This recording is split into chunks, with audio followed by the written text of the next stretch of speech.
Derfor må du gå din egen vej. Tiden læger alle sår, siger de vise mænd. Jeg håber, de forstår. Hvad taler om? Jeg tror, det er nemt, simpelthen fordi de aldrig prøvede dette helt forbi. Så længe jeg lever, så længe mit hjerte slår, så længe vil jeg elske dig. Men du er en rullesten, og du har ikke nok igen. Derfor må du gå.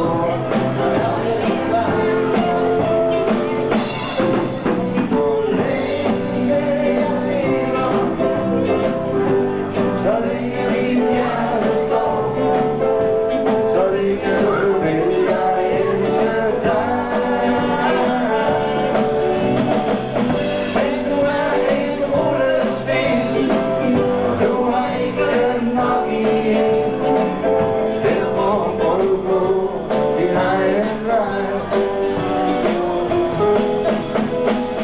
Derfor må du gå din egen vej.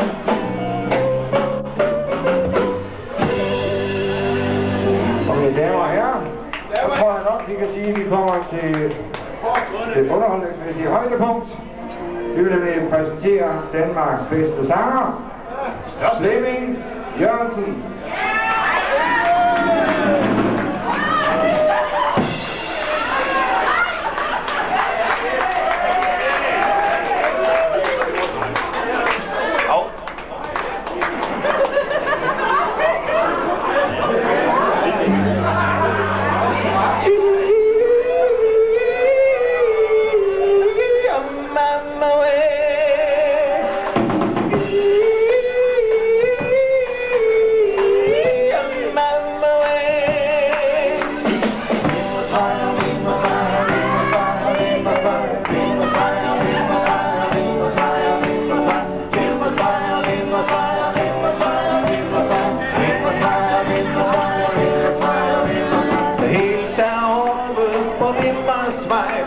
Der bor en dejlig steg. Hun går rundt der i lune bukser, lige noget for mig. Hun går rundt med numsen bagover. Hun går rundt med numsen bagover. Hver dag jeg kommer hjem fra skole, går jeg ind forbi for at se, om hun stadig står der, og det er kun fordi hun går rundt med numsen bagover. Hun går rundt med numsen bagover. Og sikkert ind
Tillykke, skal vi sige jo.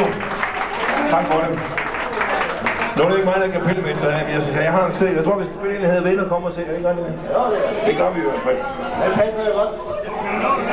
Der kommer det kniver sgu.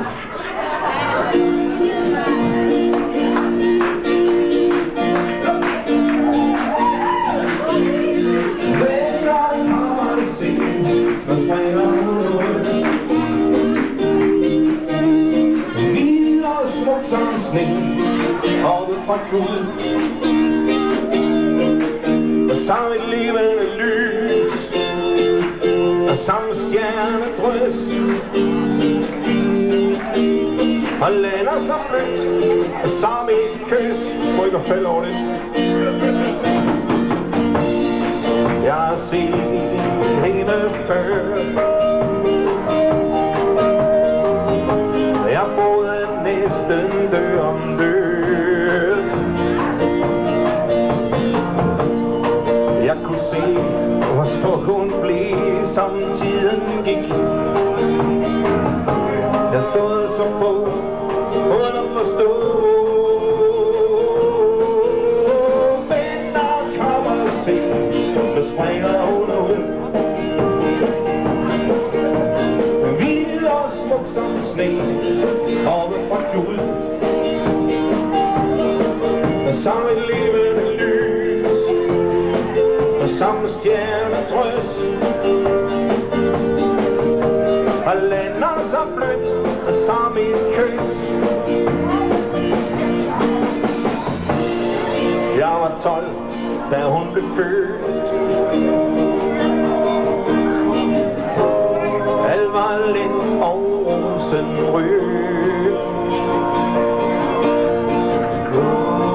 Det var mig, der så det første skridt hun tog. Jeg husker hvornår, som var det i går. Venner, kom og se, nu springer hun ud. Det er ikke godt af. Hvid og smuk som sne, oppe fra Gud, og samme levende lys, og samme stjernedrys, himlen grøn, og lander sig blødt, og samme kys. Kom og se, nu springer hun ud.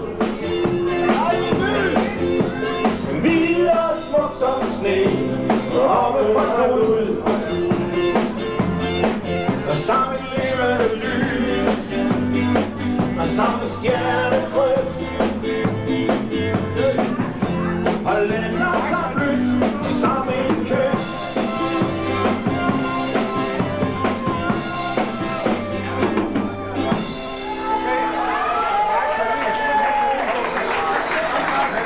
Ja, tak fordi vi fik lige ud af strømproblemet. Jeg er lidt med at forstå det, Lars.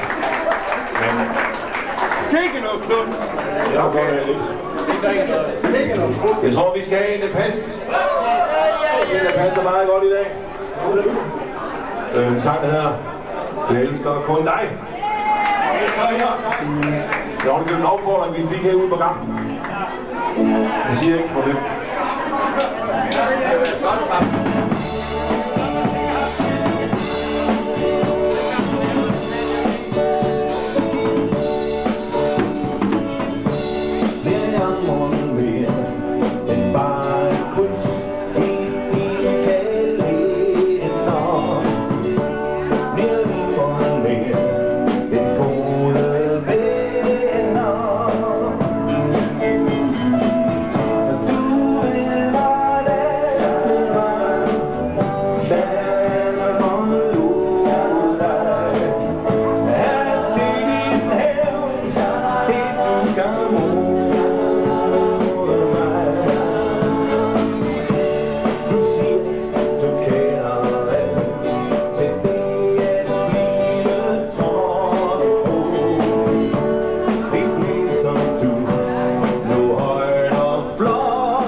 hjertet banker. Hvis han nu kommer her, vil du så have ham. Bliver det mon mit, det som du gav ham. Jeg elsker kun dig, jeg elsker kun dig. Hvad end der sker, så elsker jeg dig. Jeg går og drømmer om, at jeg må få lov til at give dig det, du håber på, råber på. Jeg elsker kun dig, jeg elsker kun dig.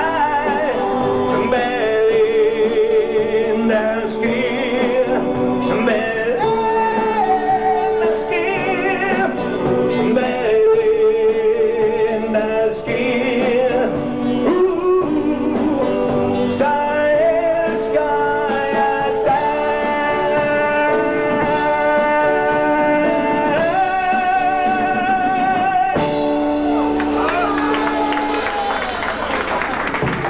Tak skal I have.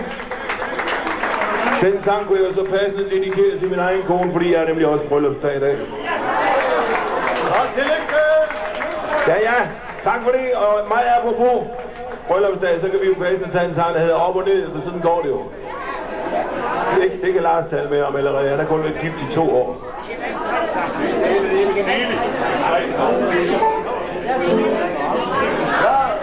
Ja, 2, 3.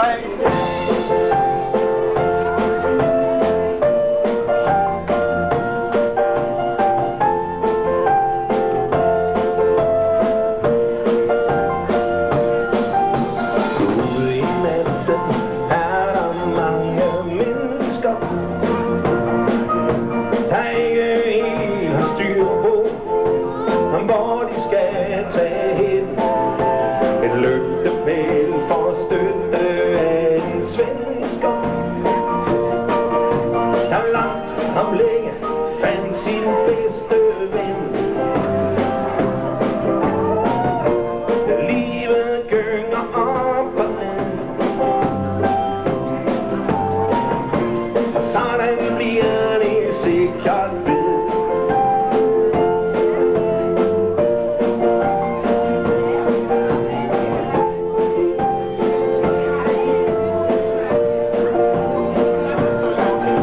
På Stamcaféen sidder man og snakker, ordner hele verden over en kop øl. Udenfor på gaden i lette banker ser de unge piger sig ligesom føl. Livet gynger op og ned, og sådan bliver det sikkert ved. Lige om lidt så har vi kommet op spille den flotteste mandolinsolo, man kan forestille sig. Men vi kunne jo godt hjælpe lidt på vej med i fællesskab at afsynge en af vores hjemlands vemodige sange. Og vi har valgt en, hvor vi er sikre på, at de alle sammen kan teksten uden af, så du må meget gerne synge med på den. For den lyder sådan her, pas op på.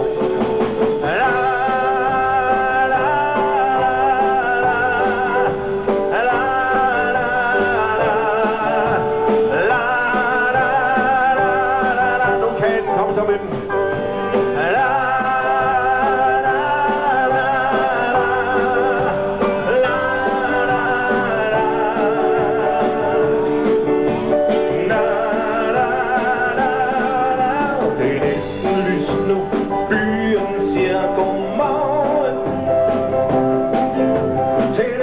Der snart skal vågne, og dem på vej i seng. Den natte vandrer og drukner stille sorg.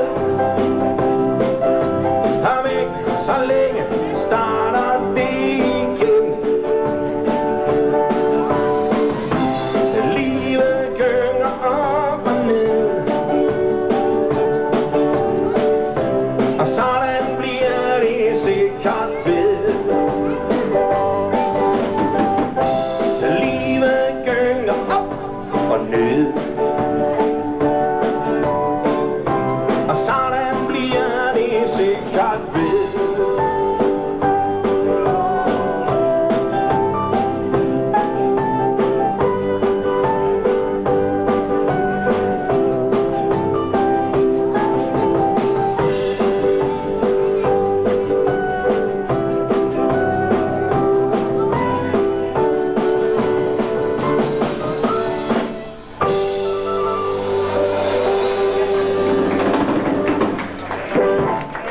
Det gør sådan noget jo. Tak skal I have. Den kunne lige så godt handle om fodbold, den her sang, vil jeg lige sige. Det er lidt... Ja, det er det, jeg mener. Det går mest ned. Det er tiden. Vi skal have en sang, der handler om os alle sammen. I hvert fald også fem, der står heroppe. Den sang, der hedder Spillemanden. Opkaldt efter tysk. Spielmann hed den. Så bestiller du til Spielmarker. Det er også noget med fodbold. Det er lige meget.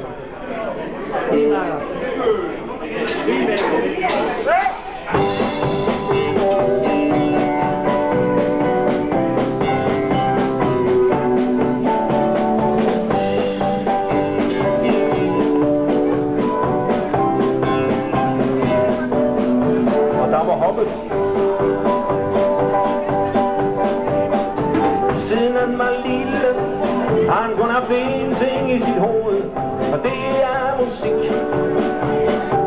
Da han så blev større, sagde hans far, min dreng, nu skal du lære lidt dansk og matematik.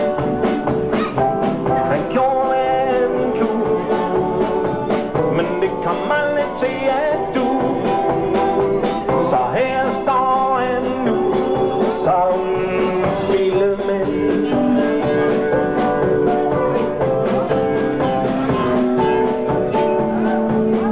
Træt af skole, som så mange andre gik ud og kom i lære på fabrik. Klokken 5 om morgenen gik han afsted. Der var ikke råd til bus, men den løn han fik. Han gjorde, hvad han kunne, men det kom aldrig til at du.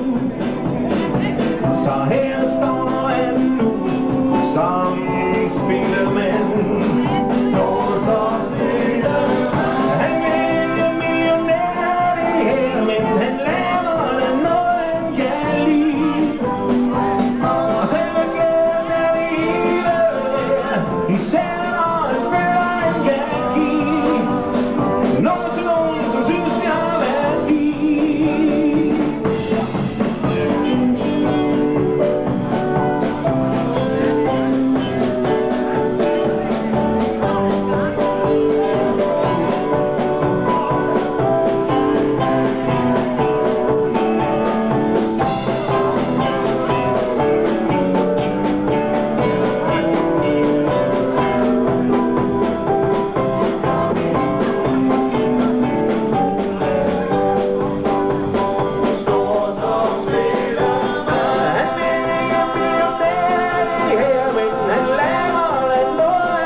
Og blive familiefar med kone, børn og hjem. Men ingenting hjælper, før han ved det, han ude på landevejen igen. Her står han så nu, og endelig kom det til at du. En gang altid spillemand.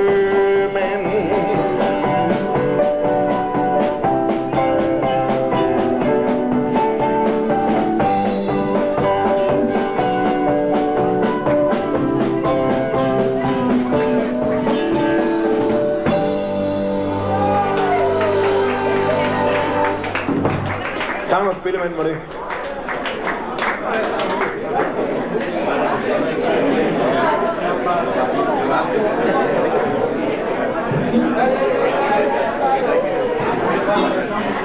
Vi er... Der var en rumklang på. Vi er nået dertil, hvor vi skal have en sang. Det er faktisk den sidste i min lille afdeling her. Vi skal have en sang, som I alle sammen kender. Og skulle I få lyst til at synge med på den, så skal I være hjertelig velkommen. Den går i G-dur, hvis I skal have stemt noget som helst. Og den starter med et eller andet. Jeg går faktisk at se det om, den starter ikke helt lige meget.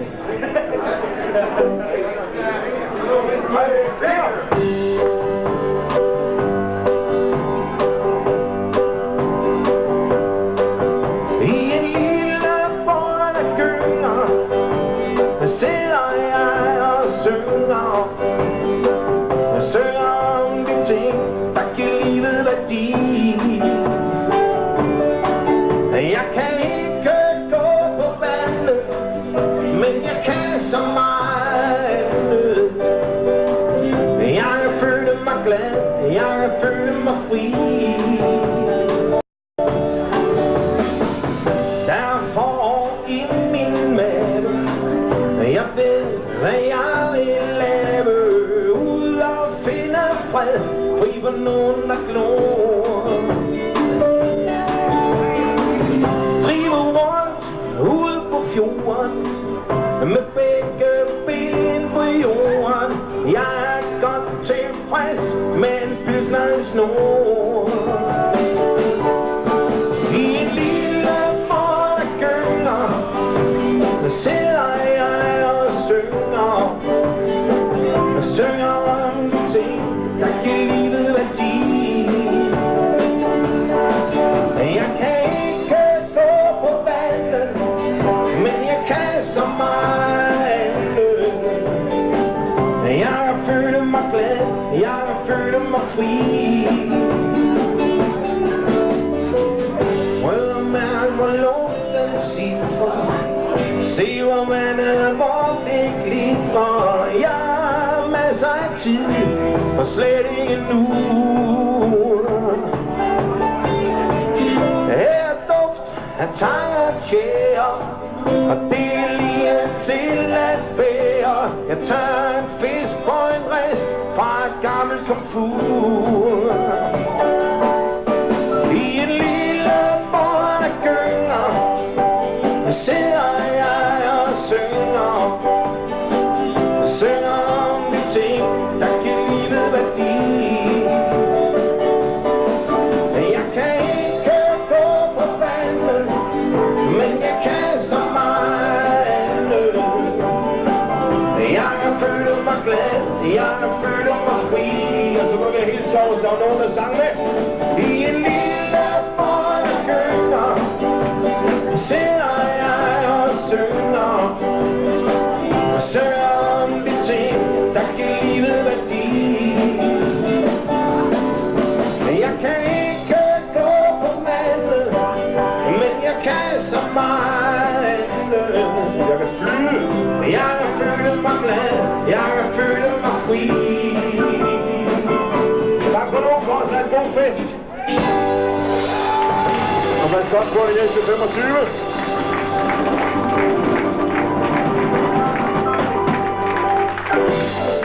Ja, tak til Ramse. Danmark 2 år til sejr.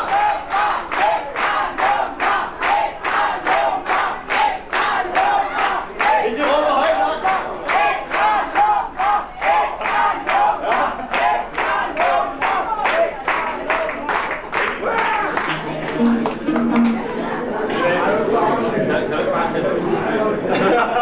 Og vi har også øvet en til, fordi vi vidste godt, I ville have et ekstra nummer. Så sådan er det, vi tager en, der også passer meget godt til det. Jeg tror, den sang hedder Ingen som dig.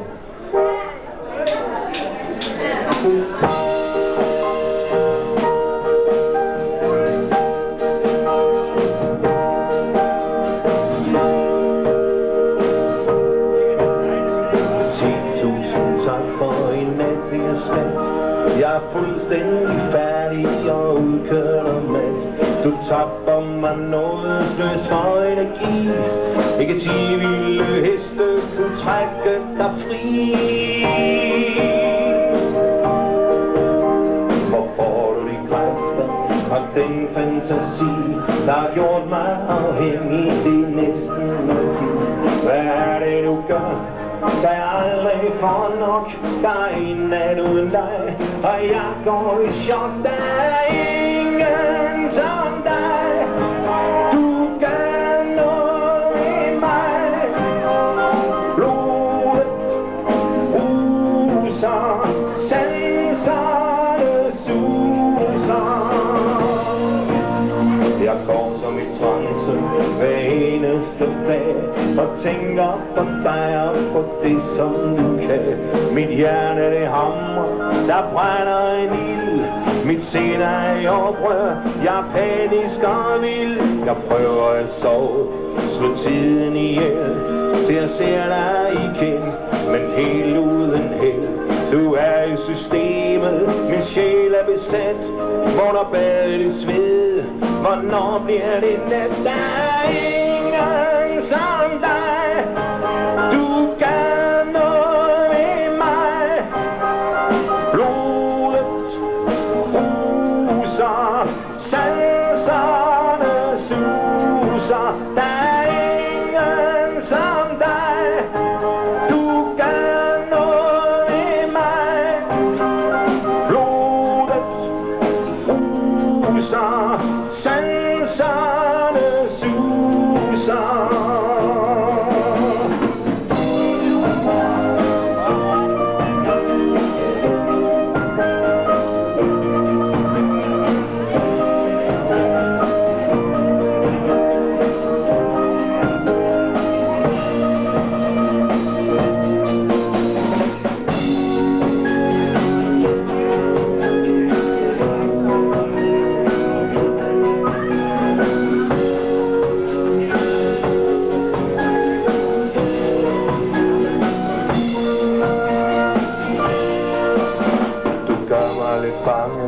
Det skræmmer mig noget, at jeg savner dig næsten før du er gået. Jeg dør lidt hver gang du berører min krop. Det er afsindigt, og alligevel kan jeg aldrig få nok. Jeg håber til du kommer i nat, at du gør mig helt færdig og udkørt og mat. At du tapper mig nådesløst for energi. At du lover, at du aldrig vil slippe mig fri. Der er ingen som dig, du gør noget ved mig. Blodet ruser, sanserne suser. Der er ingen som dig, du gør noget ved mig. Blodet ruser, sanserne suser. Tak skal I have.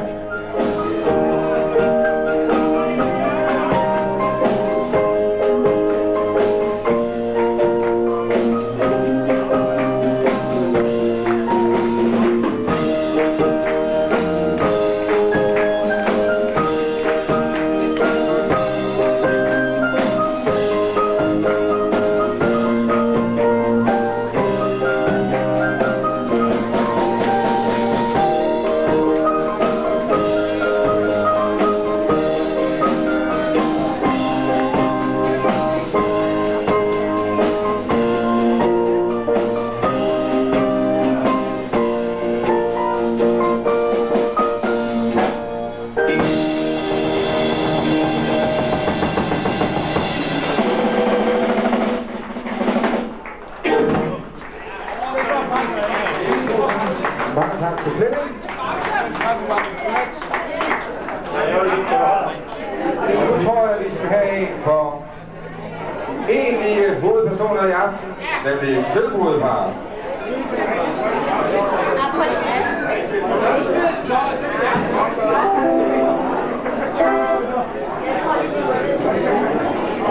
Så venter vi lidt på det, når de ikke er til stede. Så det var en god idé.